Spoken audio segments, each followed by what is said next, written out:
The first big problem that we had with the PSA, I do it every time, the PSA was, of course, the trunnion. We found that the trunnion was wearing in very oddly. So when PSA got their rifle, the first thing that they did was they went ahead and took samples of trunnions that had been made, before and right after mine, and they sent them in with Romanian to get the metal tested to see where their hardness fell and everything. And to be frank, they were equatable. They were about the same, which is good. That's what you want to see, is that the metal is of a higher quality to ensure that it's going to work well in your rifle. So there was no problem with hardness. So you can even see manufacturers send in their parts to get heat treatment comparisons to other manufacturers. And that's exactly what I'm trying to do with this channel today.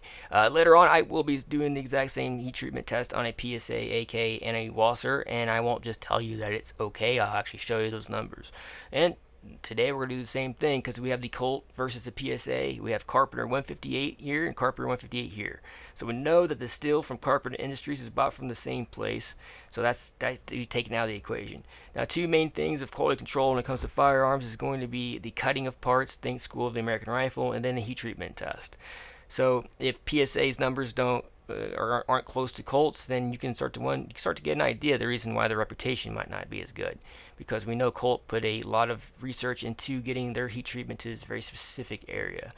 So today I'm going to show you the UCI method, think case hardness, and the analog, pretty much the industry standard. That's going to be the hardness underneath the case. So I'll be able to give you both the numbers on those types of heat treatments, meaning your nitriding and whatnot.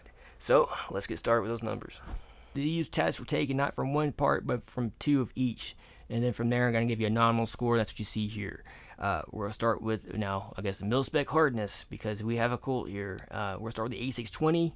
This is going to be your part hardness underneath the case. Got to come in at 51.25 for the Colt, and on this PSA, it's got to come in at 35.2. So Colt's quite a bit harder when it comes to the base metal. Now on the case hardness, getting a 54.29 for the Colt and a 60.28 for the PSA. PSA has a little bit more case hardening on their parts.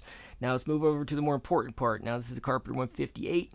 We're going to come in at 48.75 for the Colt base metal, and compared, now this is going to be, remember, manufacturers want to make sure their parts are close to other manufacturers. We're coming at 40.75, so quite a bit softer when it comes to the PSA. So think with the reputation of PSA versus Colt, now you're kind of seeing maybe that reason why there is that reputation difference.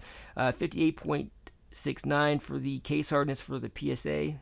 It's compared to 55.09 for the Colt. So they do a little bit more case hardening, but quite a bit more softer on the base metals.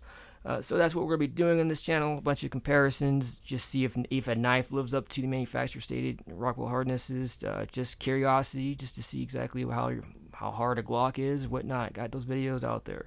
So if you're into that kind of thing, and you like to see exactly how your manufacturers have heat treated your parts, well, that's what this channel is going to be all about. Until next time, we'll see you then.